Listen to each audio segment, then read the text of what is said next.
jumping in, we been tapping in. We ain't never late, dropping gems, we been locking in. Now let's elevate, took L's to win, running laps again. This is steady race, people's champ, boy, yeah, you know I've been the heavyweight. Stopping in, we been tapping in, we ain't never late, dropping gems, we been locking in. Now let's elevate, took L's to win, running laps again. This is steady race, people's champ, boy, yeah, you know I've been the heavyweight.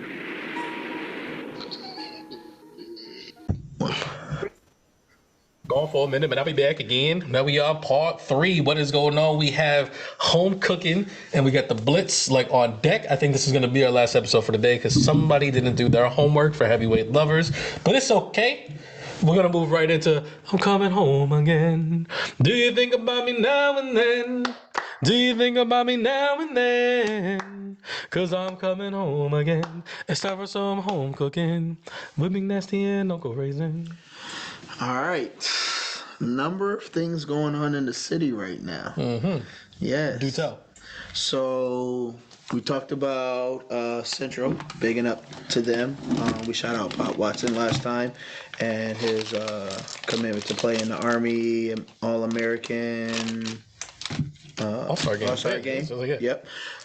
But coming this December 3rd, Central will be facing off against St. Next Friday? Is that a Friday or a Saturday? Next Saturday? I'm asking. Thursday is the 1st. So yeah, Saturday. Yeah, Saturday.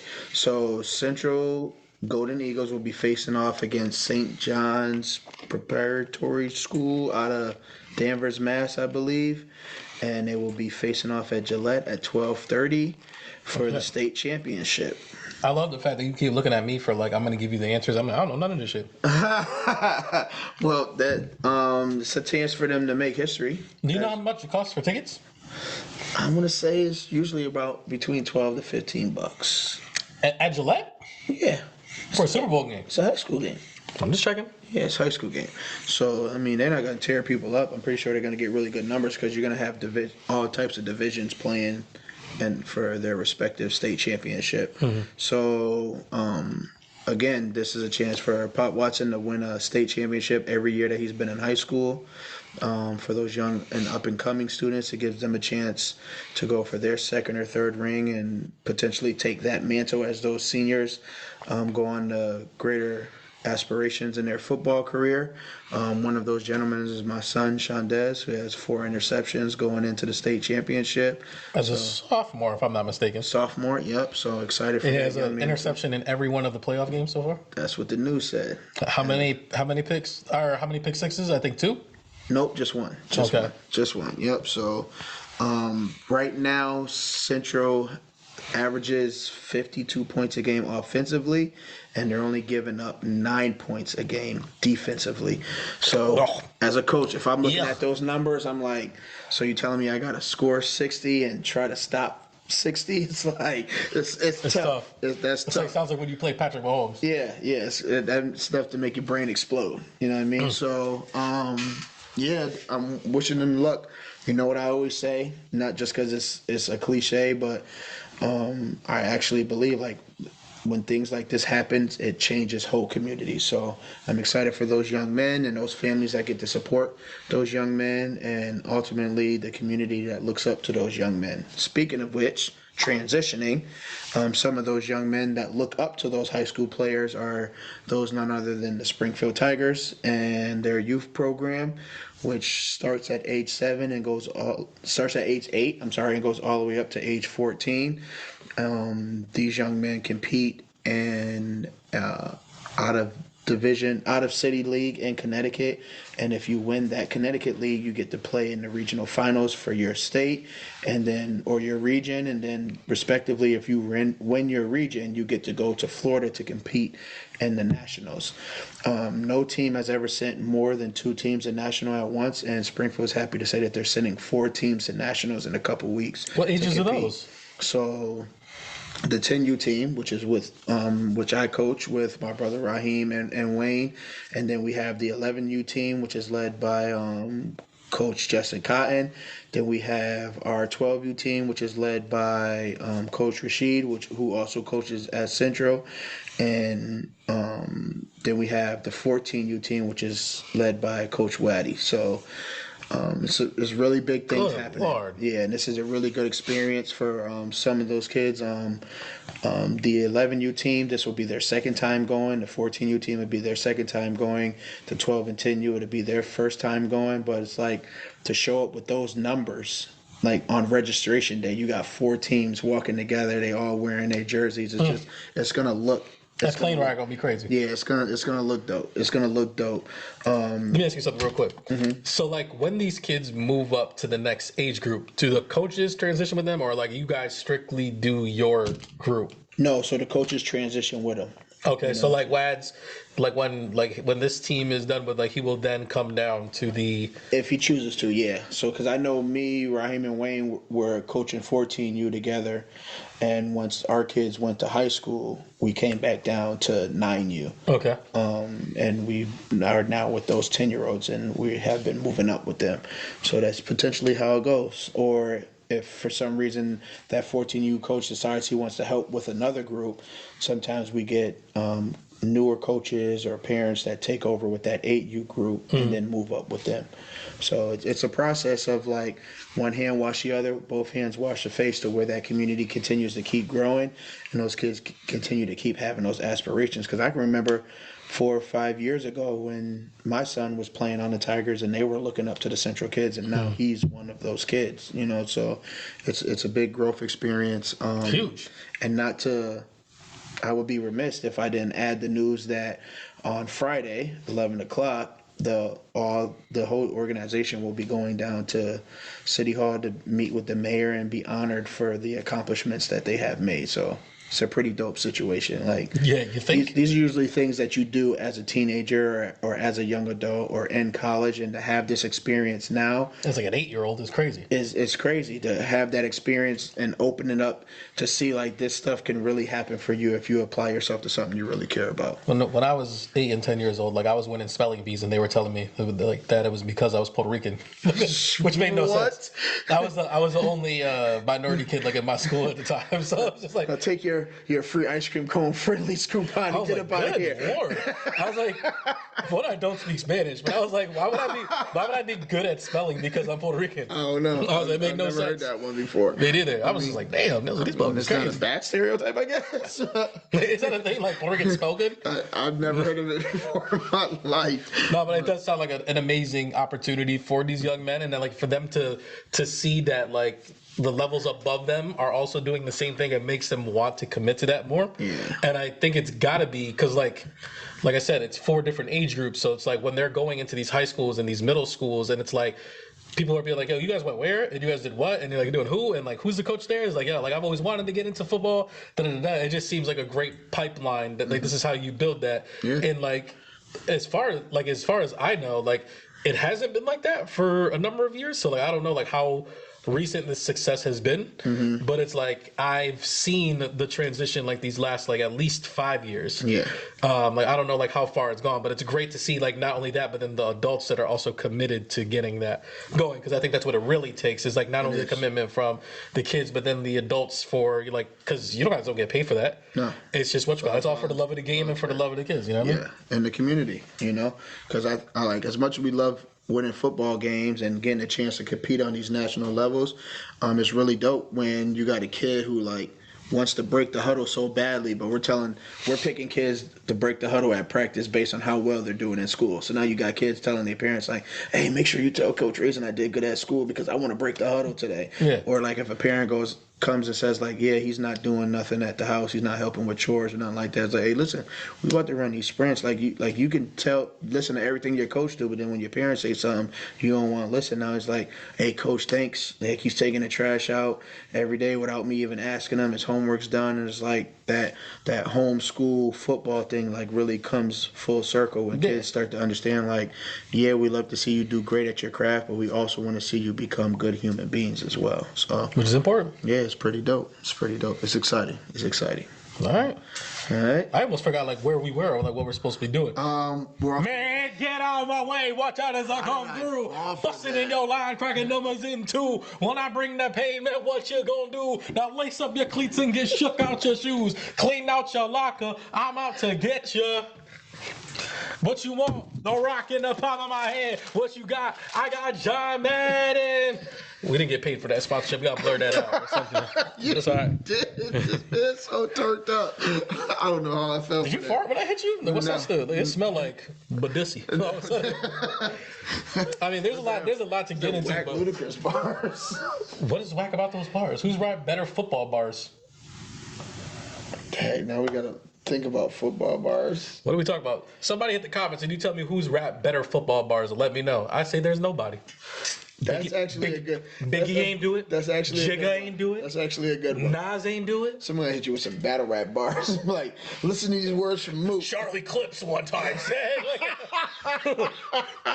when the LT, you in the LV, hit you with the UV, the blicky. Like, get the fuck out of here.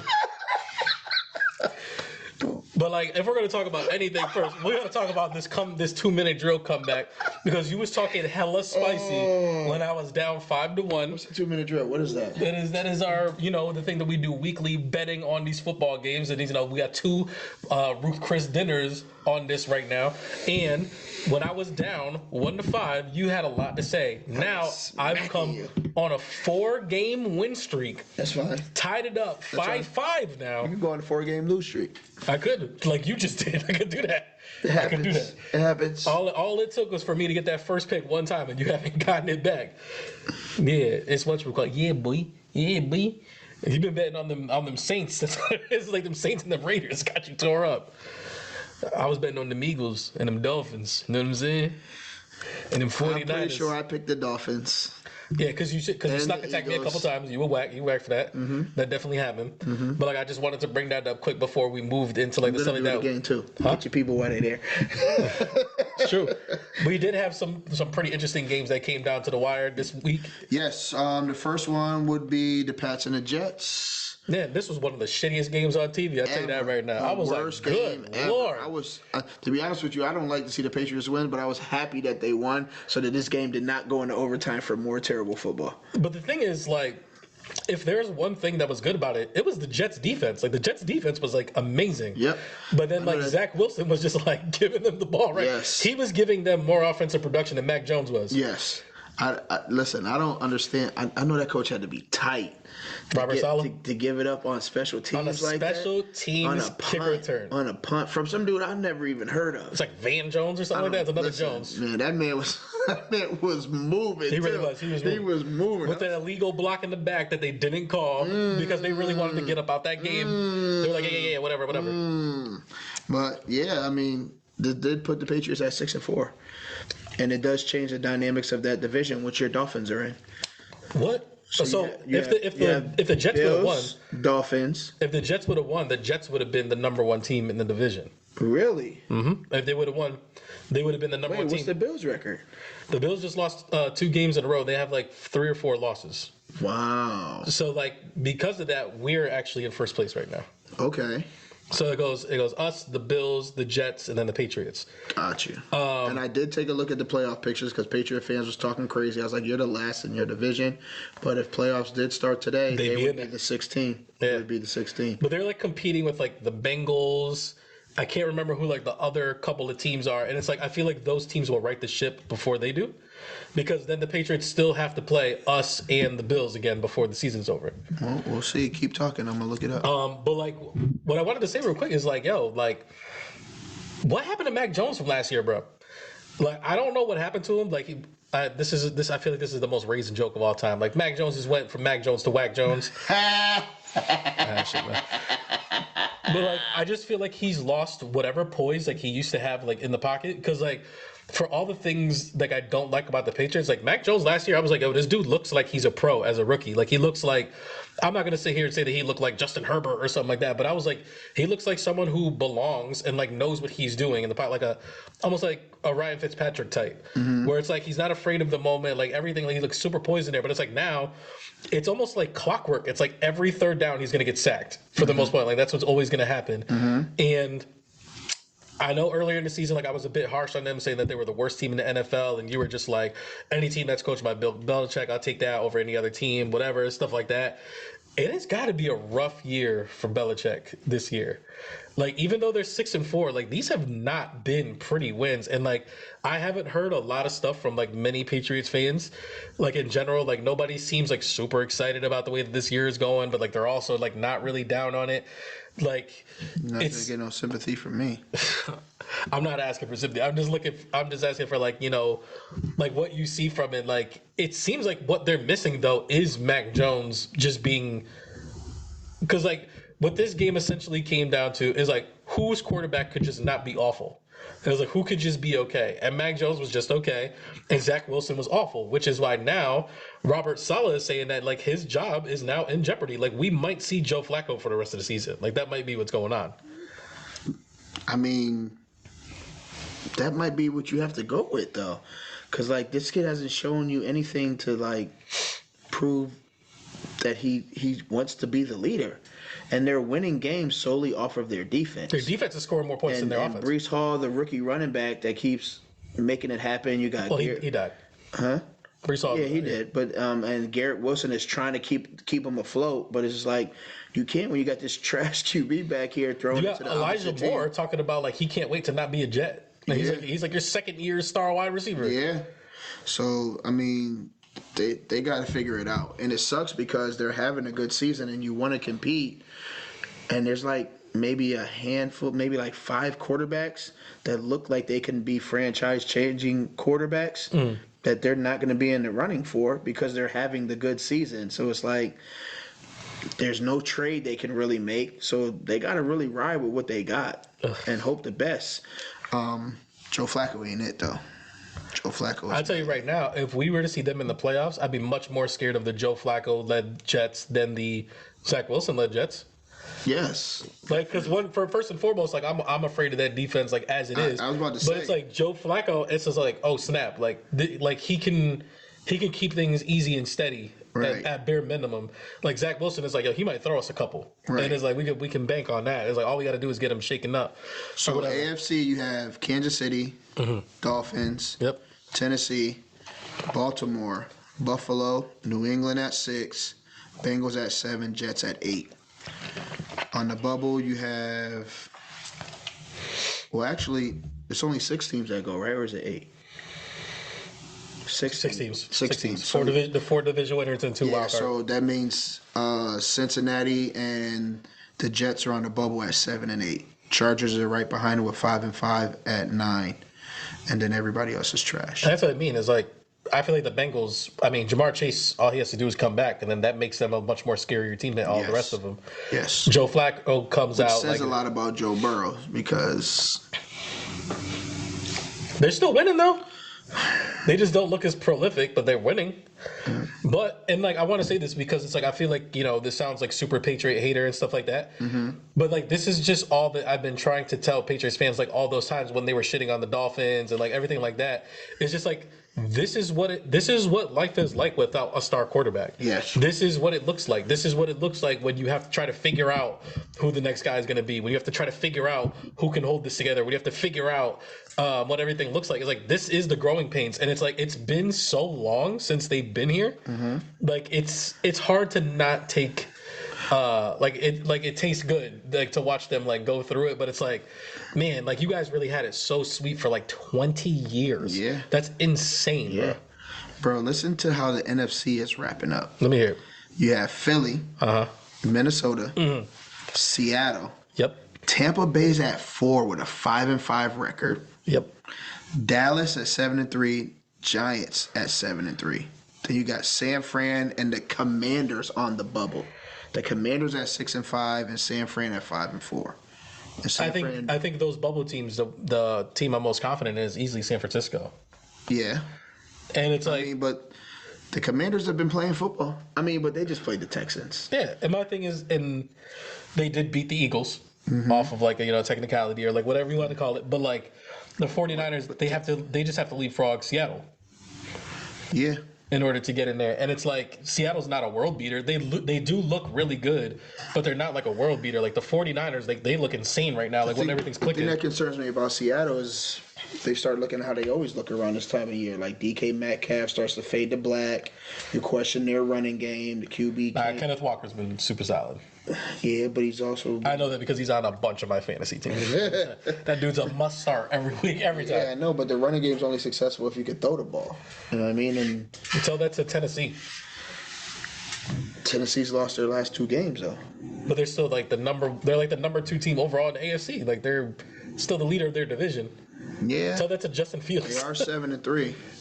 They are 7-3. Tell that to Justin Fields. Dang, Chicago Bears 3-8. 3-8. 3-7. They showed a picture of him on Twitter and they were like, "Yo, he's the king of the North," and somebody underneath was like, "He's literally lost to every single team in the AFC North." It's like, yo, it's just wild. Freaking Raiders, man.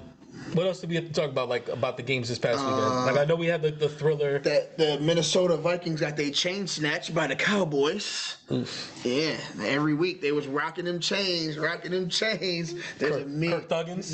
Yeah, man. There's a meme going around right now where you got Kirk Cousins dressed like Ray from Friday, and then Delvin Cook and Justin Jefferson is Smokey and Day Day. Smokey and Craig. Smokey and Craig. Yep. And then Michael Parsons is Debo snatching that chain off. Like That 30-point shellacking was crazy. yeah, man. It's one thing to lose, man. Y'all got smacked. So I mean, Cowboy fans was excited. I only know one Minnesota Vikings fan. I don't even know how you become a Vikings fan, but without being from Minnesota. But No, they're first. Randy Moss. I was gonna Randy say Moss. like back when Randy Moss and Chris Carter. Like, back I'm before- tripping. Dante Culpepper. Yeah, like before I Yeah. had like a real team and like you were doing like the bandwagon jumping when you were little, there was definitely a period where I was always like, yo, Vikings, like Randy Moss, Culpepper, Michael Bennett, like all of Chris Carter. Like I was playing all them in like NFL Fever, so like that, like Peyton that Manning makes on the cover. sense now. Yeah, Like, you know what I mean? I'm tripping. So yeah, that was a big game too. It was a huge game. We'll see. Eagles looking a little shaky. What you think? You say they look shaky. I didn't think it was all that. I just think they didn't look great. Who they play this week? The Commanders? No. Commanders played Houston. Browns? Was it the Browns? I feel like it was the Browns. It was a 1-point win. And I feel like it was like the Browns. I'm about to tell you right now.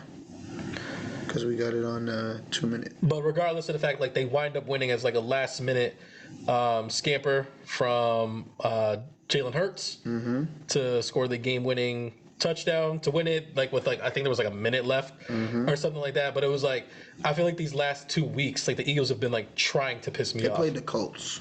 There you go. The Jeff Saturday. Yo, listen, man. Any given Saturday. Yo, come on, man. Stuff I like ain't trying to hear that nonsense, Yo, man. so like we never got to talk about that though. So like Jeff Saturday got We hired. talked about it last week. Not really. Okay, go ahead. I don't even think we did the the Blitz last week. But Okay, go ahead. Jeff Saturday gets hired as the Indianapolis Colts head coach, and former head coaches everywhere lost their collective damn minds all over the place. And I was like, I didn't see what the big thing was, and I was like, I'm kind of actually anxious to hear what Raisin thinks about this. It's disrespectful to the game. Why is it disrespectful to the game? Because what credentials does this guy have to just jump right into a head coaching position when there are valuable people out there that could take over this job? You want to know my only critique on that? Because like everybody was like, "Oh, what are his credentials? What are his credentials?" Yeah. We've known for years the NFL coaching carousel, whatever you want to call it, has constantly overlooked black head coaches and black defensive coordinators, black offensive coordinators over and over again to give it to less deserving people all the time. Nobody really calls foul. They make the Rooney Rule, and everybody still doesn't follow it, and everybody does anything because they're like, "Oh, what are his credentials?" How are you supposed to get credentials when they don't let you get credentials? It's just kind of like how people want you to have experience on a entry level job, but it's like, how am I supposed to get experience if like you guys don't hire me? Like, what's up? Like, what are we talking about right now? And I don't see Bill Cowher. I don't see like who the rest of these guys are like crying like, "Where's Eric Bieniemy's head coaching job? Where are these people's jobs?" It's like that. But it's like Jeff Saturday goes, and it's like Jeff Saturday has been working with the Colts for like a long period of time. He's also like a proven like one of the greatest offensive linemen like of all time. And like, what other credentials does he really need? Like besides like, you know what I mean? Am I wrong in saying that, or is that like a thing where you're just like, no? No. Okay, so what's Yeah, up? I don't know. I just feel like he hasn't put the time in. Like, I don't know how long he's been with the Colts, and I feel like when coaches step into those head coaching positions, you usually have heard about them like completely turning around a team through this, or completely uplifting a player through that. Like, to be honest with you, I didn't even know Jeff Saturday was coaching until he became the head coach, and I'm like, when did this happen? And then when I seen him on the TV, I was like, this don't even look like Jeff Saturday. Like, who is this guy? But it was just like, I thought it was weird because there's so many other coaches out there that are qualified for this position. It's like, was there even an interview process? Like how are we gonna find this coach? It's like almost like they just threw it at Jeff and let's see what happens. Yeah, he's the interim coach. But but what I'm saying is it's a head coaching job. Like, you don't just throw those jobs at people. But they do. But that's what I'm trying to say is like.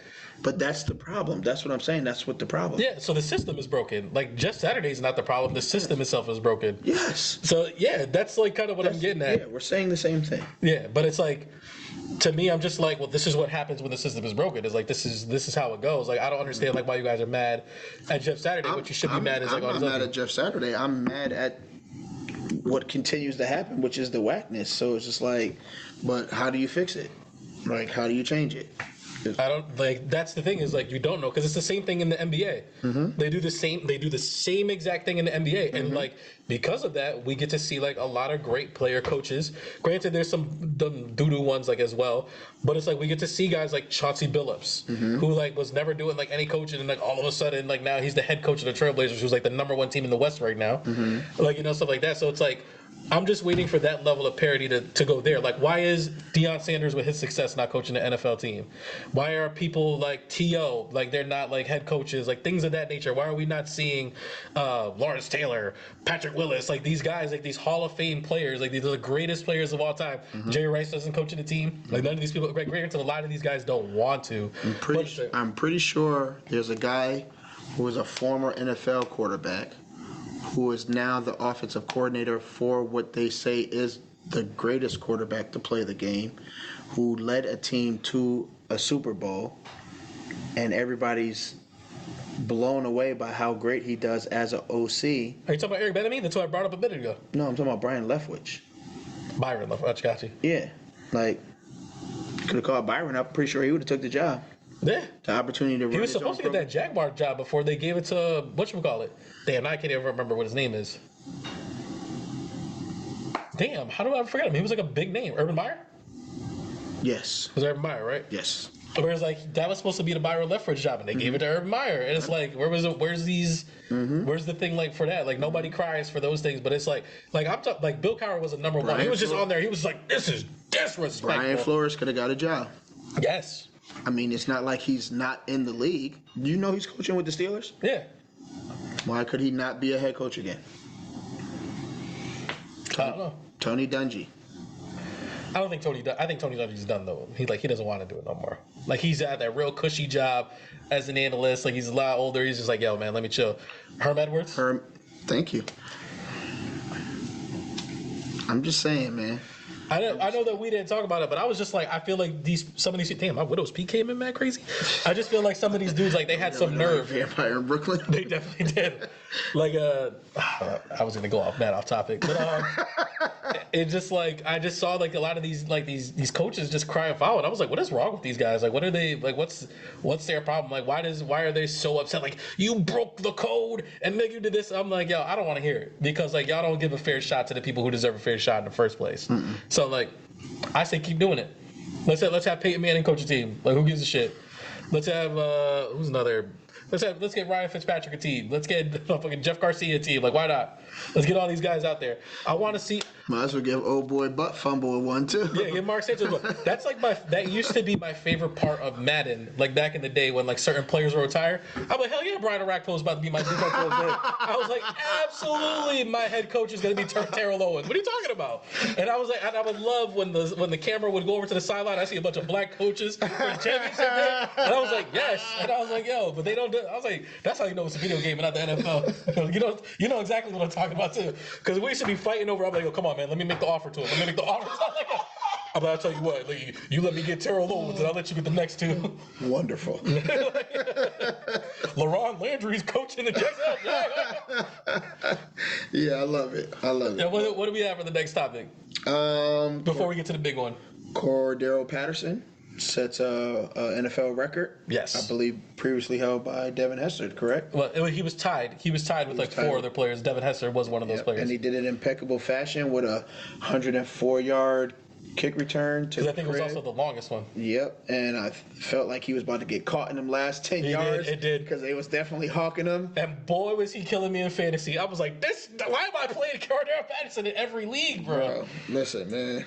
Yeah, because his numbers were still not good. They still weren't. They weren't. Because he had like a lot of carries for not a lot of yards and a fumble. But of course, I'm playing him in PPR leagues, so it's like I look over, I'm like, yo, Cordero's got 30 points. I mean, his brother's got 12 points on the year. I was like, yeah, I have him in the ESPN league, and it's not PPR. And I was just like, oh, I got Cordero, and I looked, I was like, I got him on the bench, and I looked over, it was like 2.9. I was like, yeah, he stay on the bench. I hate that league so much. I hate that league. Yes. But I do want to say that there is like, to be clear, like, it is not the most kick return touchdowns. It's like specifically punt returns. Like Devin Hester still holds the records for like kick returns all around, where it's like kickoffs and punt returns, and it's like he has it for specifically punt returns. Got you. Okay. So like there's that on there. Good clarification. Was that the last one? The last thing that we had before we get to the big thing? The Raiders can't do nothing right. Do you want to Do you want to talk about it? No, you guys won though. You guys won. We can't even lose correctly, bro. Like, come on, man. Now there's 17 teams that are 3-7, fam. Like we could have been the only 2-8 team. No, he was wide ass. And we could have had the first overall pick. We could have our choice between C.J. Stroud and Bryce Young. The C.J. Stroud thing is just never gonna go. It's never gonna go. Now you have let me ask you this. You have half the league at 3-7 right now. We got to figure out who's gonna have these first 5 picks. When we look at Derek Carr this year, are we looking at the future New York Jets starting quarterback? Because if he's not long for LA, like where does he go? But what are they gonna give us? Because it's gonna have to be a trade. All right, see, you're doing your crossing your arms thing, and like I feel like I'm doing mine, but they're not the same. Because you're about to do your raise, and was like, I need 30 first round picks. No, I wouldn't do nothing crazy. We'll give you Derek Carr. You give us Garrett Wilson. They're not doing that. He's their star wide receiver, and he's a quarterback you're trying to get rid of. It's like trying to trade Jimmy Garoppolo. You're not getting like all this other stuff. It's like you're probably gonna get like Zach Wilson in a first rounder or something like that. Because then because that's exactly what they would do. Is you would be like, we need Garrett Wilson. They'd be like, we're gonna get Jimmy Garoppolo. That's what we're gonna do. Because that brother, we could have him for a 6th rounder. I would take that. Aaron Rodgers would look good in in the green, following Brett Favre's footsteps and going from the Packers to the Jets. Disgusting. But yeah. Does anybody have a more cushy job or a more better career than Jordan Love? Oh, I thought you was gonna say then the thief. Who's the thief? Brett Favre. Oh, no. Yeah, we don't talk enough about how shitty of a person Brett Favre is, but we sure hung on to that Kyrie Irving and all that other stuff. But Brett Favre out here stealing money from people who need it. But let's get into the main topic. I feel like at every podcast we just got to end it was like, and for everybody, have a great weekend, except for Brett Favre, who likes to steal money from poor people. Facts. But the biggest news that we got is we finally got the first class of the NFL enshrinement ceremony, or the nominees for the NFL Hall of Fame this year. And I texted to you, so I'm trying to find it real quick. You want me to look it up? No, I got it. I know I sent it to you. It's right. It's the last thing I sent. So I want to read you because there's like 20 people on this list. So like there's usually only between 4 and 8 people that make it. Yep. We tried to narrow ours down. I think we got to about 10 each. You're erasing people again still? Yeah. Wow. Trying to get it down. These are some big names. These are a lot of names that like we were actually there for. What the hell? So we have they're in alphabetical order by last name. Eric Allen, Jared Allen, Willie Anderson, Rondé Barber, Anquan Bolden, Henry Ellard, Jari Evans, London Fletcher, Dwight Freeney, James Harrison, Rodney Harrison, Devin Hester, Torrey Holt, Andre Johnson, Albert Lewis, Robert Mathis, Darrell Revis, Steve Smith, Fred Taylor, Joe Thomas, Zach Thomas, Hines Ward, DeMarcus Ware, Ricky Waters, Reggie Wayne, Vince Wilfork, Patrick Willis, and Darren Woodson. So I was trying to see if we could narrow it down for who we believe. Did you take mine? Of course you did. Who we believe is going to be the actual 8 finalists. And I wanted to read mine off and see how many that we had that were the same, even though you just erased a bunch of people. And I just added a bunch of people when you reread the list. Wait, we want to be at 8, right? Yeah, so I was gonna see like where we can start to agree to who we think the 8 are gonna be. Alright, I'm just gonna erase another. Just stop erasing things. Let me read the thing 2, first. 3, 4, 5, 6. I got 8 names. Are you for right now? Yes, I have 8 names. I'm for it. All right, I'm gonna name my people. You tell me how many of them are on yours. Okay. Jared Allen, No. Rondé Barber, Yes. James Harrison, Yes. Rodney Harrison, Yes. Devin Hester, No. You're tripping. quite possibly the greatest return man of all time, Okay, I get it. Andre Johnson, Got Super Bowl winners on here. No, I just erased them. Darrell Revis, Yes. Joe Thomas, No. Reggie Wayne, Yes. Vince Wilfork, Yes. P. Willie. No. Who are the people that I named that you have that I don't have? Hines Ward and Darren Woodson. Hines Ward is on there, bro. Yes. He's a Super Bowl winner, bro. Yeah, so is like Antoine Randall L. He's not the best, one of the best receivers of all time. It took T.O. like 5 opportunities to get in there, but like Hines Ward's gonna get in there on an early one. He's done what? Besides win Super Bowls. Did the Steelers win without Hines? Yes. You sure? They did win one without Hines. No. I'm talking about that team that he was a part of. Do they win without him? I mean, that's a very difficult thing to say. I think they could have. Are you telling me that like if I traded him for one of these other receivers that are on here, would they win? So like you're telling me if they traded Hines Ward for Andre Johnson? No, you can't. Yes. You can't do that. So like what are you asking me? Like a receiver of his caliber? Steve Smith was on there. If they trade, It was hard getting Steve off there. I think Steve Smith is one of the most overhyped receivers of all time. You think so? I remember I saw like an NFL Network list of like the top 10 receivers of the 2000s, and Steve Smith was like number 3, and I was like, who the fuck made this list? I was like, Steve Smith is number 3. He was like above like Calvin Johnson. I was like, what are we talking about right now? So what 2 do you have that I don't have? I have Devin Hester, which you don't have. Andre Johnson, which you don't have. P. Willie, who you don't have. And Jared Allen, who you don't have. So I got to erase some people. I think you have more than 8. Yeah, I told you that I had more than 8. I was trying to get us to whittle it down to 8, which I'm okay with the Jared Allen not making it. I knew he was prolific and stuff like that, but like he really wasn't that. Right. He was like a sack leader, I think like 3 times for the most part. He was really good. I think he's like equivalent of like, but he never won like a defensive player of the year or nothing like that. No. I'm trying to think of like who he reminds me of now. Like I can't think of anybody. So we really have to decide on 2 spots because we have 6 that we agree on. Yes, which is Rondé, James Harrison, Yep. Rodney Harrison, Yep. Darrell Revis, Yep. Reggie Wayne, Yep. Vince Wilfork. Yes. 1, 2, 3, 4, 5, 6. All right. So I have 1, 2, 3, 4 people on mine that didn't make it that I want to make cases for, and like they're not the same as your 2. Okay. So like, if I was to pick my number 1 person out here that I think should make it that isn't on here, I think it's Joe Thomas, bro. He played. He was tackle, he was the right? left tackle for the Browns. He was like the best left tackle for like his entire career. That's what's up. He's like one of the greatest left tackles of all time. That's what's up. That's Hall of Fame worthy. The Browns were ass, bro. Like, mind you, like he's blocking for like Johnny Manziel. Damn, who was the other guy? I was going to say Drew Rosenhaus, but that's the coach or the agent. Oh my God, I can't remember this dude's name. He was blocking for like Tim Couch, like at one point in time. It was like wild, and it was like they still weren't getting sacked from his side. Like that brother was like he was holding it down for all them years. You're making that face like you don't give a shit. I don't. I don't. So like it seems like your thing is like they had to win Super Bowls for you to actually care. Not just one Super Bowl. So why is it's just Darren Woodson on here? I was just saying they didn't have to just win Super Bowls. It's just like I'm happy that he dominated at his spot, but like I'm looking at guys who changed their team and made their team better. Like Joe Thomas was. So why is great. Darren Woodson on there? Joe Thomas was great at his position individually, but he didn't make his team better. I mean, he did because like he was so good at his position. He made it so like his quarterback didn't get sacked from doing his job. He just didn't get it sacked from his side. Everybody, that man still got clapped. Everybody in here could only do their job. Like Hines Ward doesn't throw touchdown passes. He doesn't get interceptions. He doesn't do anything like that. Does he make his team better? Yes, he's a better wide receiver. But it's like if you traded him out for another wide receiver, like there could be better versions. If you trade Joe Thomas for another left tackle in his time frame, they become immediately worse. He's the best player on his team. Already worse. No, they were bad. They were never worse. Okay.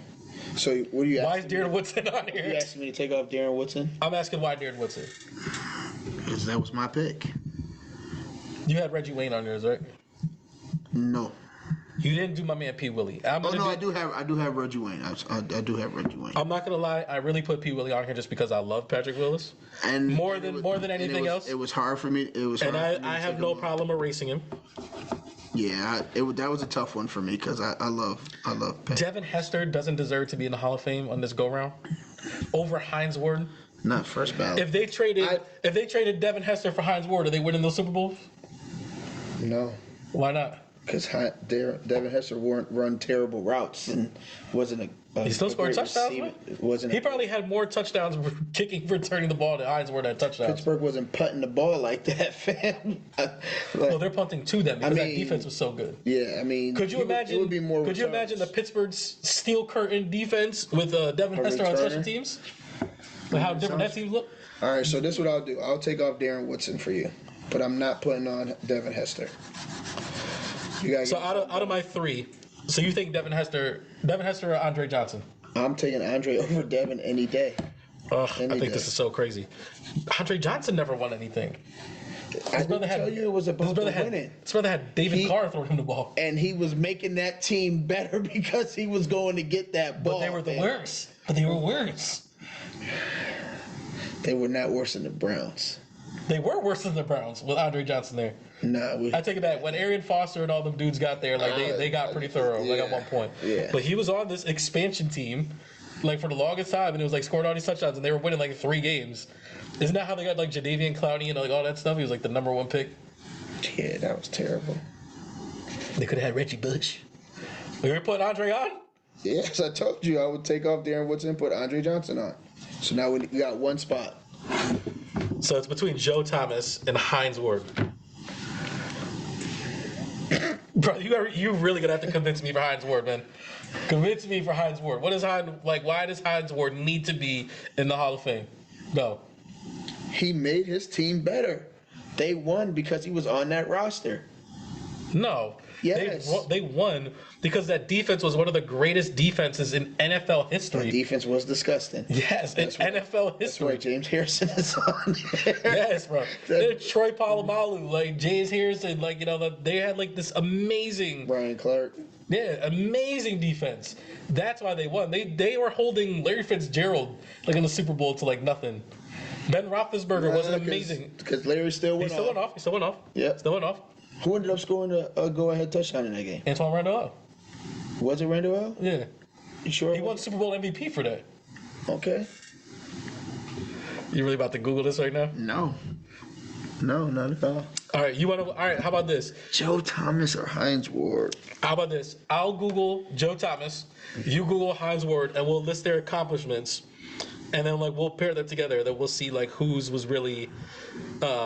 Whose career was superior, I guess. Like, who has the more accolades for the most part?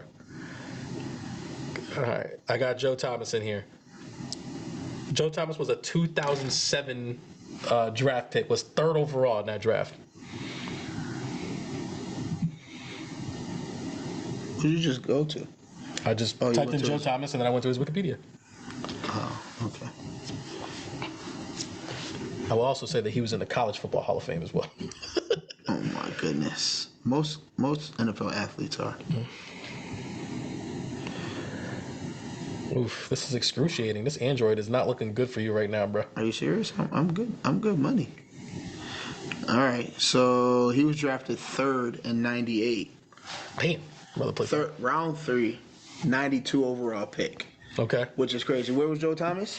He was a 3rd overall pick.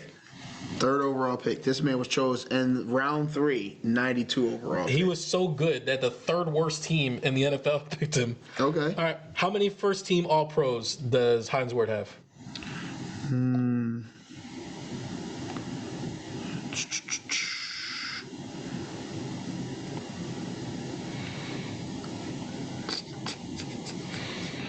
Only college. Crazy how that works. I feel like everybody in the NFL is.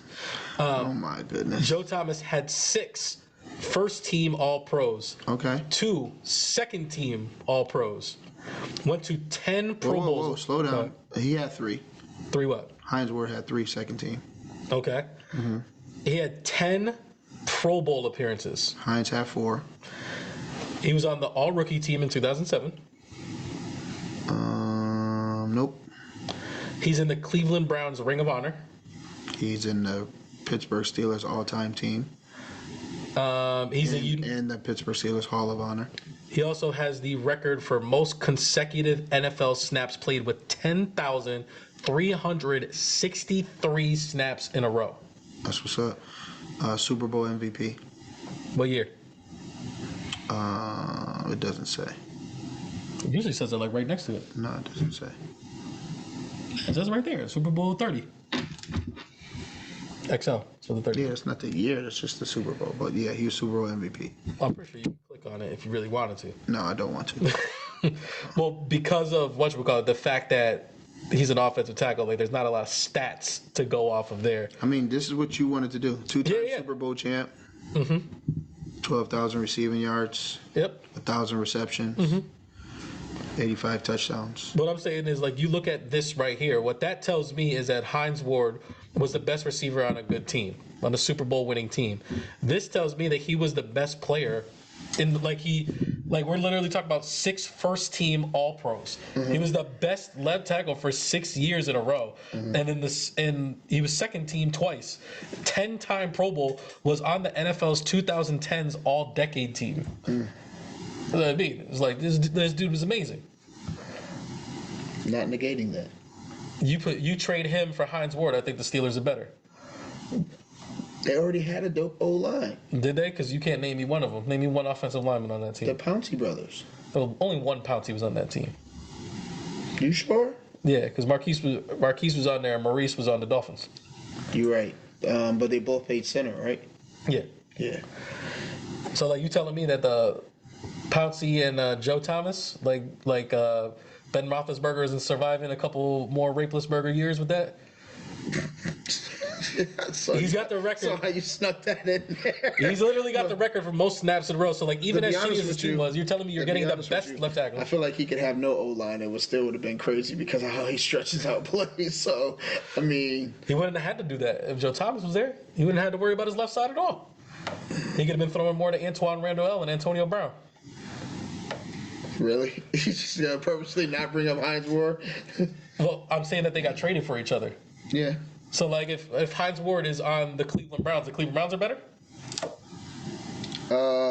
No, because all their quarterbacks were trash. So Yes. Thomas was blocking for nothing. No, he was blocking for something. Don't say he was blocking for nothing. He was blocking for nothing. Who was the running back at that time? On the Cleveland Browns? Mm-hmm. I feel like we're missing Peyton Hillis. Yo, that brother got a Madden cover. That brother got a Madden cover. Don't play with him. Don't play with him. Yo, we gotta wrap this. Yo, Peyton Hillis, bro. Yo, I think specifically because Joe Thomas blocked for Peyton Hillis. We got a strong 7. Y'all put in the comments, are we going Hines Ward or are we going Joe Thomas? Pythagoras, Chef Chelios, my boys. Oh, I know that you're in this it. guy caping? Listen. Are you caping? Listen. I want you to think about how much better would the Raiders be better with Hines Ward or Joe Thomas all time. Imagine. We want Rich Gannon throwing a Hines Ward. You want Rich Gannon at it? Joe Thomas protecting his left side. Who would have been better? Think about it. We already had Brown and Rice, bro. We didn't need no Hines Ward. Exactly, because that's what I'm saying is, like, there are better options than Hines Ward. There was no better option than Joe Thomas. And he was that forever, bro. We didn't need Joe or Hines. We needed them to not have that tuck rule happen. That's what we needed. I'll tell you what, that wouldn't have happened if Joe Thomas was there. He would have protected the ball. Oh, Joe Thomas would have protected that ball. On defense? Come on. He could do anything. Oh, Who can my he do? goodness. Let's hear it in the comments. Hines Ward, I'll tell you one thing that one stat that Hines Ward has, though, is he's the only player I've ever seen return a kick return while the other field is being crumbled underneath him with a whole city of police officers underneath. I knew you were going to say that. That was one of the main things that pissed me off about Dark Knight Rises. It's like Hines Ward's returning kick returns. Get the fuck out of here. This is more unbelievable than Bane running this city right now. Them police was down there for like 2 months, like eating Lunchables. That was more believable than Hines Ward returning that kick return. Bane was like, get his ass down there too. Who is this? Listen, Pops, tell this man, he gonna pick Hines Ward. I guarantee you won't. Like, yo, the diabolical diabetic is to come to you right now. And he's asking you to look in your heart and be honest. Don't try to go with him because he's your son. Look in your heart. Well, be for real. Pythagoras, don't go with him because this is your boy. No, Chef Chelios, don't go with this man because he was in your wedding. Pythagoras is the number one person that if I'm wrong about something will be like, Joel don't know what the hell he's talking about. I know he'll have an unbiased opinion. Isn't he a Steelers fan? No, he's a 49ers fan. Don't disrespect that, man. My bad. Don't disrespect him. My bad. Okay, we'll see. Would you rather have Michael Crabtree or Hines Ward? All right, man. Like, that's enough for the Heavyweight Bros podcast. This was episode 67. We're going to go to episode 68. I don't even know if there's any movies coming out this week or, like, what we really have to look forward to. We have to break this tie on the 2-minute drill. There is a dope movie that's supposed to be coming out in theaters on Thanksgiving, just on Thanksgiving. The hell is that? Oh, my goodness. Is it the Bones and All movie that you're talking about?